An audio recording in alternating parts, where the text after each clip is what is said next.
Para começar, eu quero trazer uma frase de reflexão. Ao invés de receber uma herança, o seu filho pode ser rebaixado de classe social se você não souber o que eu tenho para te mostrar aqui. É um pouco forte, né? O que a gente vai conversar hoje é algo que pode fazer toda a diferença na sua vida, na vida dos seus filhos, e é o dia que eu vou te explicar como impedir que seus filhos passem pelo processo de inventário. Porque, gente, o inventário ele destrói, ele corrói, ele acaba com o patrimônio de uma família. Mas grande parte das pessoas não sabem disso. As pessoas não sabem que o inventário pode tirar até 40% do patrimônio. As pessoas não sabem que seus filhos podem ter que vender um bem para conseguir pagar o inventário. Vocês têm noção disso? Eu vou te ensinar como você pode economizar até 90% em relação ao inventário, tendo um bom planejamento patrimonial. Eu quero convidar vocês a ficarem até o fim, porque no final eu vou disponibilizar uma oportunidade diferenciada. É algo que eu tenho assim, certeza que para você que está aqui em busca dessa informação, você vai agarrar essa oportunidade. Primeiro, eu quero me apresentar para vocês. Meu nome é Patrícia Milagres Hermeto, eu sou advogada, sou de Ipatinga, Minas Gerais, região do Vale do Aço. A minha jornada com o planejamento patrimonial da família começou quando eu percebi que, apesar de ouvir falar muito sobre o tema, poucas pessoas realmente dominavam essa área. Quando eu comecei a estudar mais a fundo o planejamento patrimonial, eu compreendi um impacto devastador que a falta de planejamento pode ter numa família, e especialmente no momento delicado de um inventário. E foi aí que eu tomei a decisão de me especializar para ajudar outras famílias a evitarem esse pesadelo que é o inventário. E com esse propósito, eu me juntei ao time Holding Brasil, que é uma comunidade de advogados conhecida nacionalmente, que atua em uma área inovadora e essencial para o futuro das famílias, que é o planejamento patrimonial. Por incrível que pareça, essa área sequer existe formalmente no direito. Parece absurdo, mas tem uma razão para isso. Historicamente, as famílias brasileiras elas não tinham patrimônio. Essa realidade vem mudando nos últimos anos. E só tem algumas décadas que a família brasileira começou a ter patrimônio. E é exatamente por isso que esse trabalho se tornou tão necessário. Eu vou dividir com vocês aqui a tela. Eu vou contar para vocês o caso do meu escritório, que é da Rosane e do Júlio, e eles faleceram e deixaram um apartamento para o filho deles, o Rafael, que chegou aqui no escritório procurando a gente para fazer o inventário. A minha missão aqui é mostrar para vocês, de uma vez por todas, tá? Que vocês não precisam passar pelo inventário. Melhor dizendo, a minha missão aqui é te mostrar como impedir que seus filhos empobreçam por ter que passar pelo processo de inventário.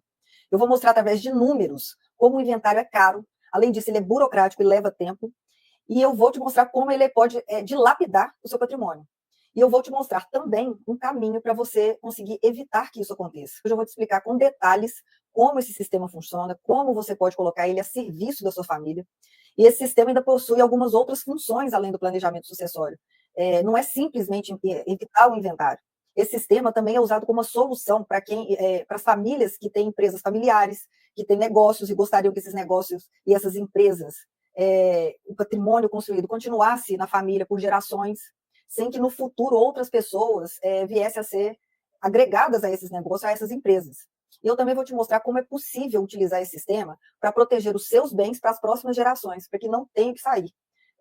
A hipótese de um divórcio de um filho, um sistema lícito, mas que só estava disponível para famílias mais abastadas e donas de grandes fortunas. Esse sistema era caro, e só essas grandes fortunas conseguiam pagar as bancas de advocacia para montar esse sistema, que era muito caro. Mas graças à internet, vocês agora têm acesso a essa solução que vai ser dada. Eu quero fazer algumas perguntas rápidas. Vocês têm filhos, netos, ou alguém que vocês amam, que vocês pretendem deixar o patrimônio de vocês? Você tem algum patrimônio? Pode ser imóvel, carro, investimento. Você trabalhou duro para construir esse patrimônio?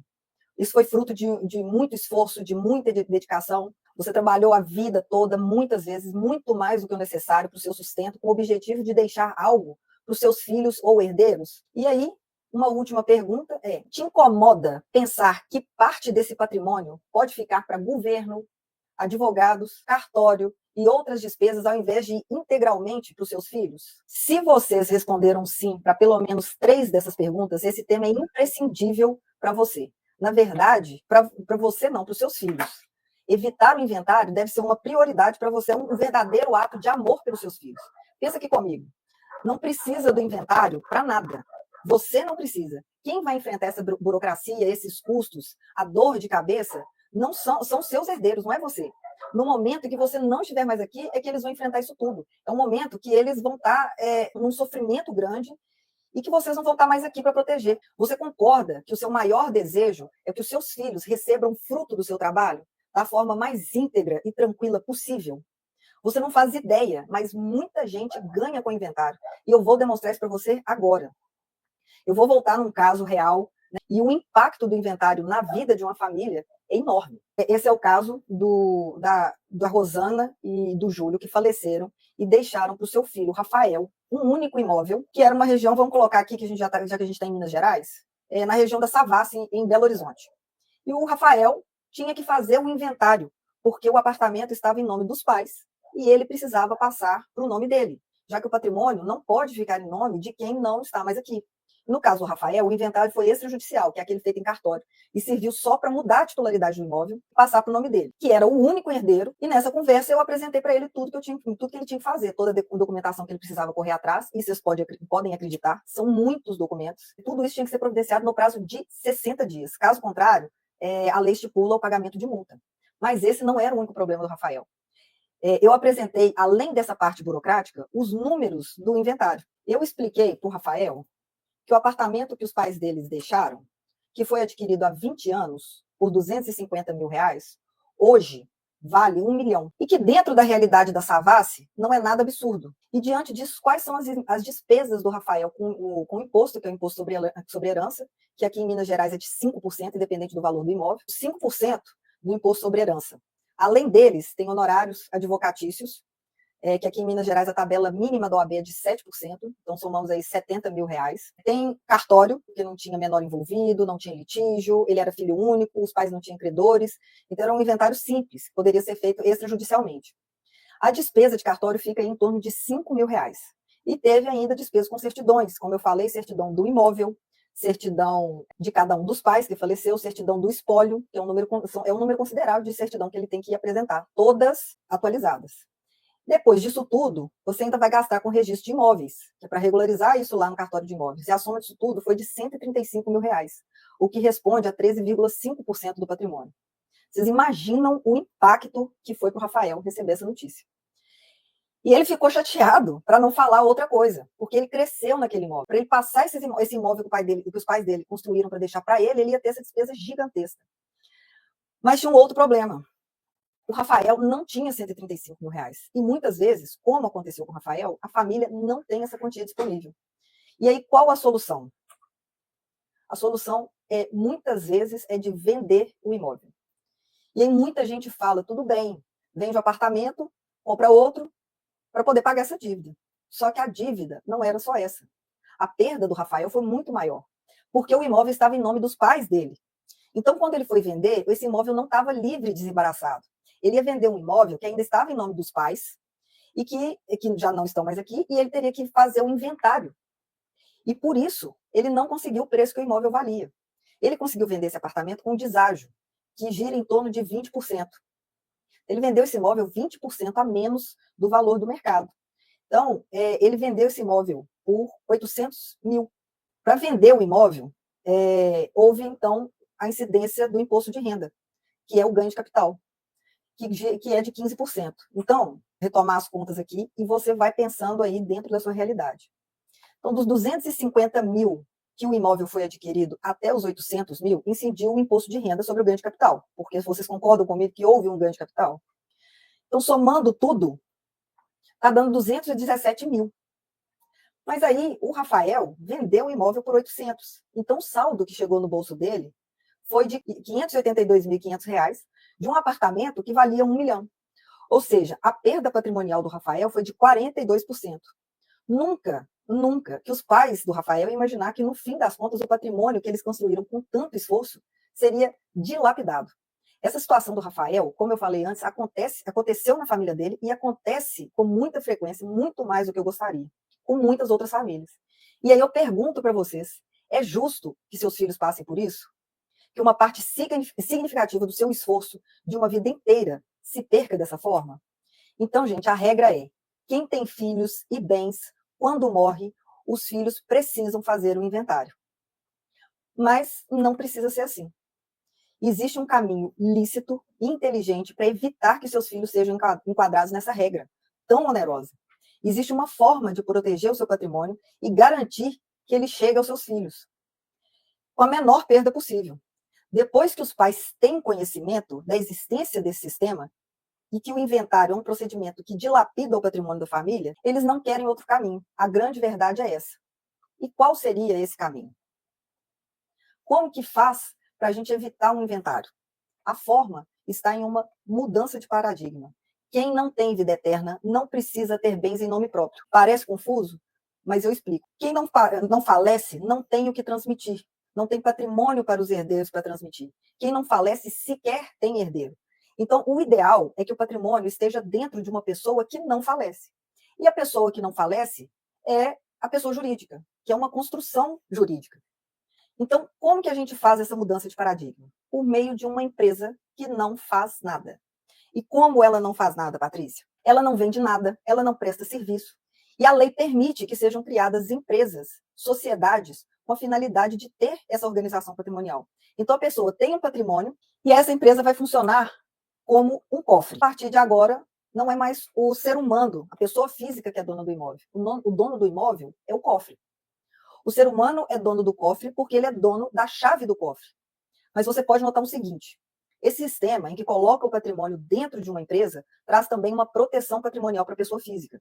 Porque no momento em que ela coloca os bens de uma empresa, cria uma barreira. Essa barreira é uma proteção patrimonial que afasta os riscos, principalmente no caso de famílias que desenvolvem atividade econômica ou uma atividade empresária. A atividade empresária por si só tem um risco. Então esse sistema permite que a gente segregue os riscos. Não é eliminar os riscos, é segregar. A atividade econômica é uma coisa, a atividade de proteção do através do planejamento é outra. O que eu estou apresentando para você se concretiza quando a gente avança para a etapa do planejamento sucessório. Essa etapa do planejamento ocorre da seguinte forma: os pais colocam o patrimônio dentro da empresa e depois eles doam as cotas da empresa para os filhos. Mas essa doação, gente, é cheia de cláusulas de proteção que impede que os filhos assumam o controle do patrimônio. Então, enquanto os pais forem vivos, eles não podem fazer absolutamente nada com o patrimônio, porque os pais continuam como administradores. Então, eles têm essa barreira. Os pais têm poder sobre esse patrimônio. Inclusive, é nessa etapa que se evita qualquer comunicação desse patrimônio com os filhos, com os genros, com as noras. Lembram que lá no começo eu falei que esse sistema mantém o patrimônio dentro da sua família? É exatamente por isso, porque são incluídas cláusulas de proteção e cláusulas especiais que permitem que o patrimônio permaneça na família e não tenha comunicação com genros e noras. A diferença é que o dia que essa pessoa não estiver mais aqui, os filhos já são titulares da chave do cofre. Eles já são as pessoas que vão comandar o cofre. Acontece um sistema que a gente chama de sistema de gatilho, porque ele fica preparado para ser disparado no dia que a pessoa falecer. E aí, quando ele dispara, a propriedade segue automaticamente para os filhos, sem precisar fazer inventário, sem precisar de juiz, sem precisar de cartório, certidões, advogado. É óbvio que esse sistema tem um custo, mas ele é muito menor do que o do inventário. Então, vamos tentar entender quais são esses custos, afinal de contas. Esse sistema tem uma economia tributária absurda. Vocês lembram do inventário lá do Rafael, aqueles 217.500? Esses são os custos desse mesmo inventário nessa mesma família. Agora, se ele tivesse adotado esse sistema, vamos ver quanto ele iria gastar. O primeiro, o imposto cai para 12 mil ao invés de 50, porque os 5% do ITCMD, que é o imposto sobre herança, já não vai mais incidir sobre 1 milhão.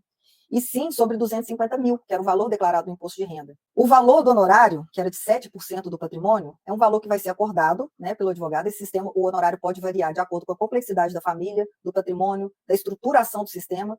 Ele pode ser um sistema mais volumoso ou menos volumoso, mais complexo ou menos complexo.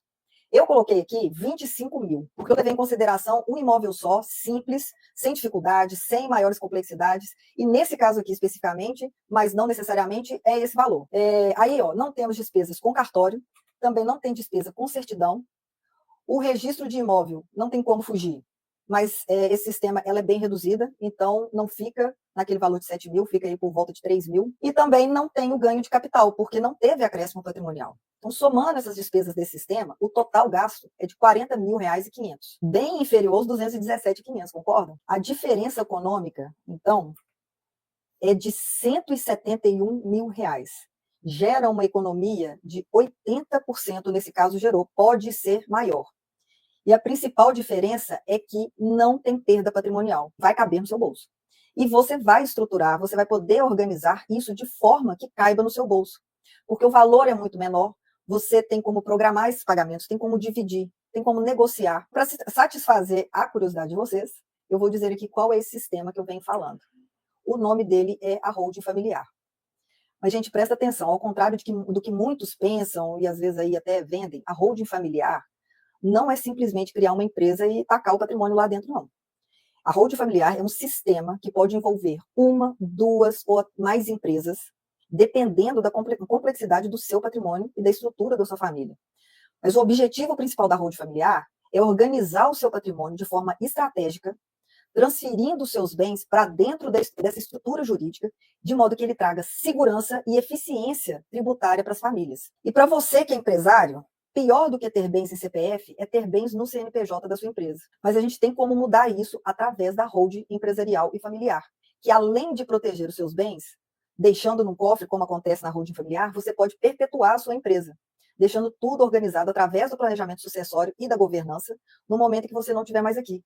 Além disso, você ainda gera uma gestão, ainda em vida, você gera uma gestão mais eficiente para a empresa, com redução de custos, maior eficiência nos investimentos e gastos. E você pode me perguntar, mas Patrícia, será que isso funciona mesmo? Será que esse sistema é lícito? Quem já fez um sistema desse? Gente, vocês têm que entender o seguinte, eu lido aqui com algo muito sério. A gente está falando do seu patrimônio, a gente está lidando com cada gota de suor, com cada minuto de trabalho. É o resultado de cada hora sem dormir, é o resultado de cada dia que você saiu de casa, seu filho estava dormindo, voltou e ele ainda estava dormindo. E é muito triste pensar que você trabalhou isso tudo para deixar para o governo. Então, o que a gente faz aqui não é brincadeira. E por ser muito sério, não dá para ser um negócio com uma tesezinha, não dá para ser um negocinho, dar um jeitinho, tem que ser tudo dentro da lei. De forma que a Receita Federal possa olhar assim, nossa, está tudo bem. Tem que ser um negócio feito para você, que você possa dar publicidade. Aliás, todos os atos da holding vão para órgãos públicos. Tudo aqui é feito de maneira que você não precisa esconder nada. E aí, se você talvez tenha alguma dúvida sobre a licitude disso, para que se isso serve realmente, se evita o inventário, eu vou te dar alguns exemplos. Norberto Odebrecht, da construtora Odebrecht, o patrimônio dele era de 14 bilhões de reais. Outro, Antônio Hermínio de Moraes, do Grupo Votorantim, o patrimônio era de 15,5 bilhões de reais. Ele teria que pagar 1.240 bilhões de impostos. Roberto Marinho, cuja fortuna era de 30 bilhões, teria que pagar 2,4 bilhão. Ninguém ouviu falar que foi pago 2,4 bilhões, né, para os cofres do Rio de Janeiro. Né? Entre tantos outros, temos ainda Rex Vita, do Grupo Abril, Moisés Safra, do Banco Safra, Samuel Klein, das Casas Bahia, Edmond Safra, do Grupo Safra, José de Alencar, Dice Navarro de Camargo, da Camargo Correia, que, inclusive, durante a negociação, né, do acordo de leniência no Petrolão, a sua filha comprava um apartamento no prédio mais caro de Nova York. Eu não estou falando de qualquer prédio, é o mais caro de Nova York. E tudo isso porque eles tinham esse sistema de proteção familiar. Essas são apenas algumas das muitas famílias que se beneficiaram com esse sistema. Se era uma solução para os bilionários, agora, com a democratização da informação, ela também vai estar ao seu alcance. Estou começando a sentir, começando a ter a sensação de dever cumprido. Porque eu apresentei tudo para vocês, eu trouxe o problema do inventário, eu trouxe a solução, Então, dentro da minha lógica de levar a informação, de mostrar o direito para as pessoas, nós chegamos num ponto crucial da nossa conversa. Depois de apresentar o problema e a solução, as pessoas geralmente se dividem em 3 grupos. Primeiro grupo, o grupo dos desinformados, são aqueles que desconhecem completamente esse sistema e os riscos do inventário. O segundo grupo é o grupo dos procrastinadores, são aqueles que sabem do problema, mas adiam a decisão de resolver, seja por falta de tempo, ou para acharem que é algo distante, ou mesmo por questões familiares complexas. E o terceiro grupo são os resolvedores, que são aquelas pessoas conscientes da importância de proteger seus filhos, do ato de amor e de responsabilidade, que é fazer o planejamento patrimonial, que buscam ativamente a melhor solução e tomam decisões para implementar o planejamento patrimonial familiar. E se você está aqui hoje, você já não faz mais parte dos grupos dos desinformados. Parabéns para você por buscar essa informação. Agora eu vou falar mais um pouco dos desinformados. Os desinformados é aquela pessoa que não conhece, que não está aqui, que nunca ouviu falar em holding familiar. Ela não pensa sobre o planejamento patrimonial da família, ela não quer saber o que vai acontecer com a família e como ele pode tentar resolver o problema do inventário. Primeiro de tudo que ele vai pensar, das soluções alternativas, né, que as pessoas buscam, é o testamento. Aí fala, eu vou lá no cartório, faço isso rapidinho, resolver o problema. Mas aí é que você está enganado. Ele não resolveu o problema. Você não sabe, mas o testamento empurra o seu filho para o Poder Judiciário, que é moroso e necessariamente ele vai ter que fazer um processo judicial. Só aí, se for um testamento simples, ele tem que passar pelo RAC de testamento, que é o registro, abertura e cumprimento do testamento. Só isso demora pelo menos 1 ano, no mais simples. A outra solução, para os desinformados, eles vão pensar na doação de bens em vida, que eles acham que é uma boa solução, mas é porque eles não sabem dos custos para a doação, que são praticamente os mesmos do inventário. Algumas vezes chega a ultrapassar o preço do inventário. E, além disso, você perde o controle dos seus bens, você não tem como voltar atrás. Se, porventura, você quiser fazer qualquer coisa com aquele patrimônio, não pense que você vai fazer isso sem a anuência dos seus filhos. Não tem como voltar atrás. E, muitas vezes, vai precisar da anuência de noras e genros. Se você acha que é só porque foi doação e noras e genros não tem o que dizer, vocês estão muito enganados. Vocês não têm noção do embaraço que é isso. E outra coisa que as pessoas desinformadas pensam em fazer é seguro de vida para o inventário. Você decide fazer um seguro de vida para o seu filho, realce, seu filho, e aí quando você morre, o seguro de vida vai para o governo, para pagar inventário. Não tem cabimento. Essas são as soluções dos desinformados. Agora eu vou falar um pouco dos procrastinadores. Esses têm algum problema com os filhos ou com a família, ou não tem bom relacionamento. Eles falam, meus filhos que se virem, eles se dão com o inventário, eu já construí o patrimônio, o problema agora é deles. Só que mesmo o procrastinador, ele não quer deixar 40% do patrimônio para os outros. E eu tenho uma outra notícia para o procrastinador, que é o aumento do ICMD, que existe uma grande probabilidade de aumento das alíquotas. Deixa eu te explicar como que funciona. O que fazer diante dos riscos do imposto sobre herança aumentar? A competência para aumentar o imposto sobre herança é do Senado. E isso está previsto no artigo 155 da Constituição Federal. Então, ele vai ser definido por resolução. A resolução do Senado, ela só precisa de uma maioria simples para ser definida. Então, é 50% mais um só que precisa. Existe já uma proposta do CONFAS de que a alíquota máxima do imposto sobre herança vai de 8% para 20%. Essa alíquota de 8%, ela já está prevista desde 1993. Ela já está, de certa forma, defasada. O projeto de resolução, ele precisa só de metade dos senadores. Na verdade, com 21 votos a favor, eles conseguem mudar essa alíquota de 8% para 20%. Primeiro argumento que é utilizado. O Brasil é o país que menos tributa herança no mundo. Se vocês virem aí, herança na França, imposto sobre herança na França, 60%, no Japão, 55%, Alemanha, 50%, Estados Unidos, 40%, Chile, 25% e no Brasil, 8%. Então, o argumento deles, nesse sentido, é muito bom. Nesses outros países, a holding familiar já é um costume. As pessoas não fazem inventário exatamente pelos custos elevados. Em países de primeiro mundo, a holding familiar é altamente veiculada, as pessoas aderem mesmo. O segundo argumento é o imposto sobre herança, que penaliza só os mais aquinhoados, né, só os mais ricos.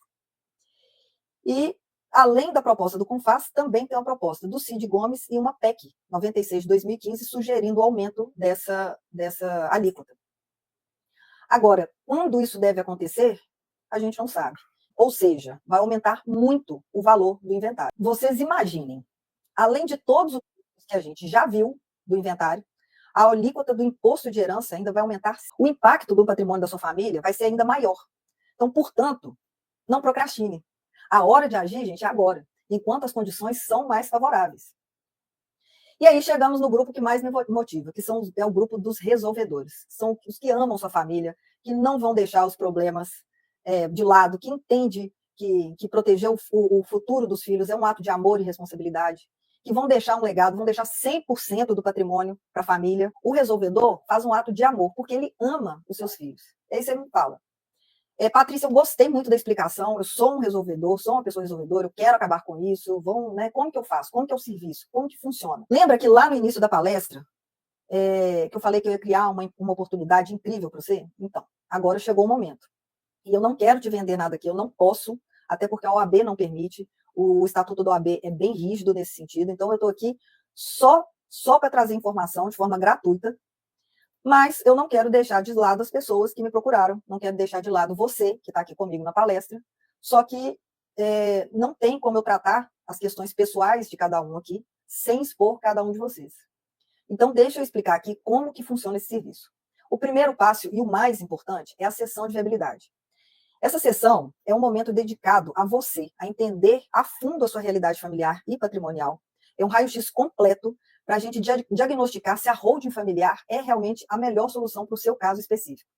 Nessa conversa eu vou te detalhar como ela funciona, você terá a oportunidade de tirar todas as suas dúvidas, de entender os próximos passos, eu vou ouvir você, os seus desejos, a sua composição familiar e patrimonial, e ao final você vai ter um diagnóstico se a holding é ou não para você. Pode ser que outra solução se aplique ao seu caso. E aí, para você agendar a sua sessão comigo, basta você clicar no link aqui embaixo, e aí sim você vai estar no ambiente do meu escritório, que você vai poder agendar a sua sessão de viabilidade. O segundo passo é um projeto estrutural, para você visualizar como vai ficar a sua holding e escolher o melhor sistema para você.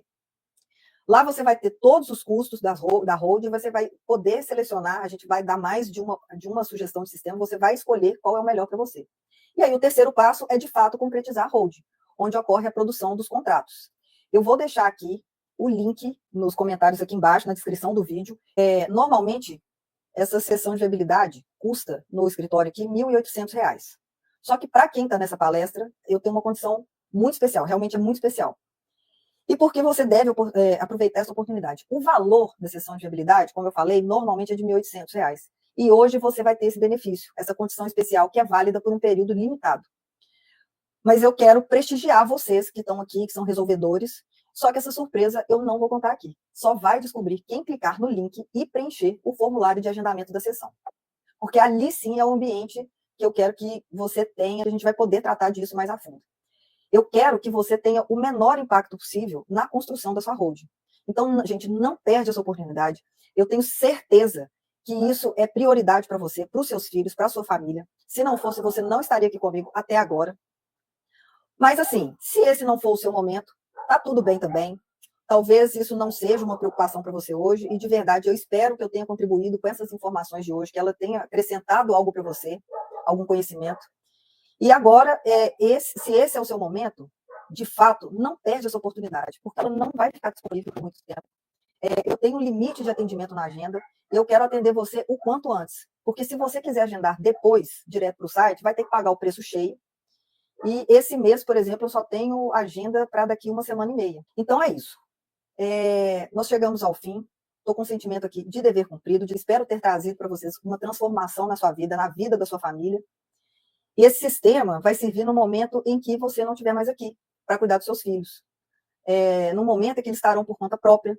Então, não deixe que isso aconteça com eles, porque é o pior cenário. Eu me despeço de vocês aqui e espero que vocês tenham aproveitado ao máximo. Foi um prazer enorme estar aqui com vocês nessa noite. Agradeço a atenção e espero encontrá-los em breve, quem sabe, numa sessão de viabilidade. Um forte abraço